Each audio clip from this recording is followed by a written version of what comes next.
The 2026 Mazda CX-90 is doing something that no other mainstream three-row SUV is willing to do, delivering a luxury interior, a turbocharged inline-six, and rear-wheel drive biased handling at a price that starts just around $40,000. If you've been shopping the three-row segment and keep feeling like every option is asking you to sacrifice either quality, performance, or your budget, the CX-90 is the vehicle that's been quietly solving that exact problem. Most buyers assume a Mazda badge means you're settling for something sensible but unremarkable. But this SUV is being cross-shopped against the Acura MDX and Lincoln Aviator, and for good reason. Here are the surprising pros and cons every buyer needs to know about the 2026 Mazda CX-90.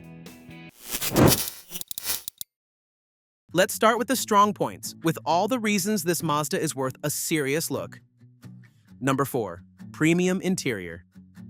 Picture this. You've spent months researching three-row SUVs, and every time you sit inside one of the mainstream options, a Honda Pilot, a Chevrolet Traverse, the cabin feels exactly like what it is. Functional, decent, built to a budget. Nothing about it makes you feel like you're getting anything more than what you paid for. That frustration follows most buyers right up until the moment they sit inside the CX-90 for the first time. What they're not expecting is what this cabin is going to do to them. Soft touch surfaces throughout, fabric dashboard upholstery on higher trims, and fit and finish that most people aren't associating with a mainstream badge. Leather comes standard from the preferred trim upward, with Napa leather on higher tier models, the kind of material you'd normally be paying Acura or Lincoln money to get. Multiple outlets have placed the CX-90's interior quality on par with the Lexus RX 350, and all of that is going to be accessible starting just under $40,000, which makes it genuinely hard to walk away from once you've experienced it. A cabin that nice is going to raise your expectations for everything else. And when it comes to what's under the hood, the CX-90 is not about to disappoint. In fact, the powertrain story might surprise you even more.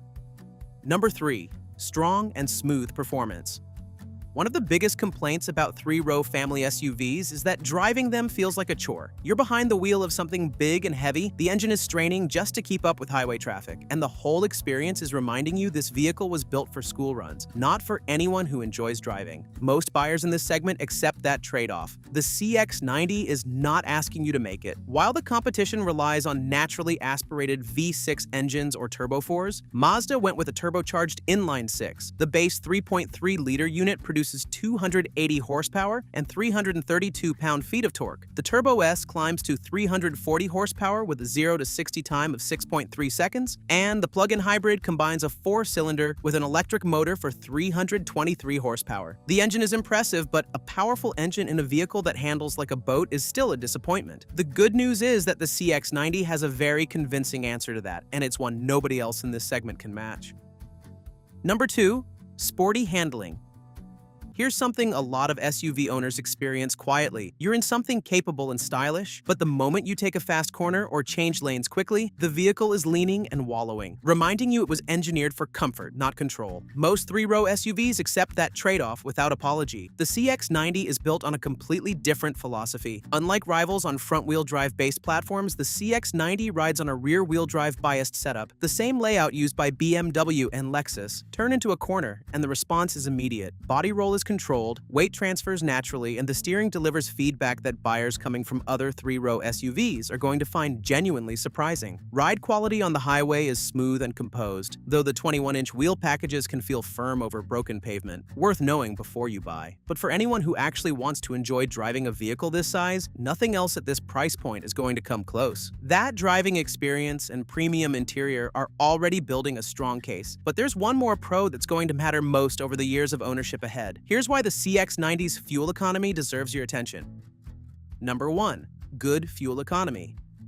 If you've owned a large three-row SUV before, you already know what it's like to watch the numbers at the pump climb past $80 and quietly wonder whether the space and capability are actually worth it. That recurring cost adds up fast, and it influences buying decisions more than most people admit. The CX-90 is doing something unexpected here. Despite a turbocharged inline-six in a nearly 4,900-pound vehicle, both the base and Turbo S are earning the same EPA rating: 23 miles per gallon city, 28 highway, 25 combined. Thanks thanks to a mild hybrid system working quietly in the background. The Telluride, Pilot, and Grand Highlander are all sitting in the 21 to 22 miles per gallon combined range, so the CX-90 is consistently ahead at the pump over the full course of ownership. And then there's the plug-in hybrid, which goes further still. A 17.8 kilowatt-hour battery pack delivers an EPA-estimated 26 miles of electric-only range, enough for most daily commutes without touching the gas engine. On a 240-volt charger, the battery charges from 20 to 80% in just 90 minutes. For a 3-row family hauler, that combination is genuinely hard to beat.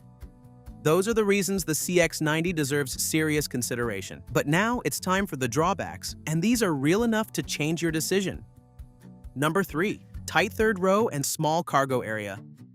Families buy 3-row SUVs for one core reason: space. So imagine falling in love with the CX-90 at the dealership and then putting 2 adults in the third row for a realistic test. Legroom is immediately restricted, and the experience back there is going to be uncomfortable on anything longer than a short trip. The third row is genuinely best suited for children. The cargo situation compounds that frustration. Behind the third row, you're getting just 16 cubic feet, enough for a few bags, not a family road trip. Fold everything flat, and the numbers improve to 75 cubic feet total. But the Telluride, Palisade, and Volkswagen Atlas are all offering meaningfully more usable space. For buyers who need a 3-row SUV to actually function as one, this is a sticking point that the CX-90's other strengths can't fully overcome. Space is a real concern, but if that alone isn't enough to change your mind, the next drawback might be, because it's something you're going to be dealing with every single time you get in the car. Number 2. Outdated and unintuitive tech interface. There's something initially appealing about the CX-90's approach: real physical buttons for climate, audio, and seat functions, rather than endless touchscreen menus. But after a few days with the actual infotainment system, a different frustration is going to surface. Menu navigation runs through a rotary dial on the center console, and while it works once you've learned it, the learning curve is steeper than most modern buyers are going to have patience for. The bigger issue is the inconsistency. The 12.3-inch display only functions as a touchscreen when Apple CarPlay or Android Auto is active. Switch to Mazda's native interface and the touchscreen goes dormant, sending you back to the dial. For a vehicle at this price point, that back and forth feels unfinished. A frustrating infotainment system is something you can eventually work around, but the number one con is something that's going to follow you through parking lots and slow traffic every day, and that one is a lot harder to live with. Number 1. Transmission needs polishing.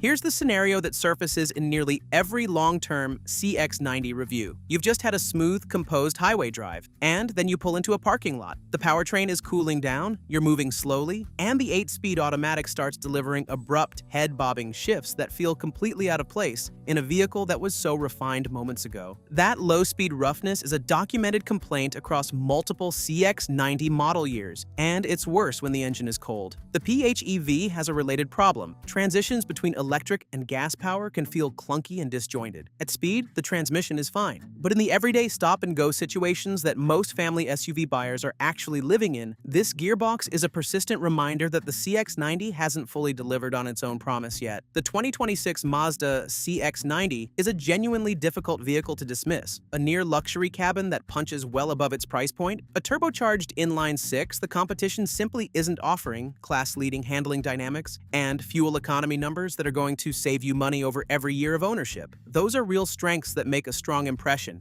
every time you get behind the wheel. But the tight third row, limited cargo area, dated infotainment, and low-speed transmission roughness are real-world compromises that are going to matter on a daily basis. If you're a driver-focused buyer who values craftsmanship and performance over raw practicality, the CX-90 is going to feel genuinely special. But if space and seamless technology are non-negotiables, the Palisade and Grand Highlander are going to be the safer, more well-rounded choice. With all these strengths and weaknesses, the CX-90 remains one of the best options in the segment, but the competition is getting tougher than ever. If you wonder if there's a mainstream SUV with similar level of luxury that delivers even more in terms of practicality, you definitely want to check out our video about the all-new 2027 Kia Telluride. It's getting bigger and more spacious, more luxurious, and comes with a couple of brand new powertrain options.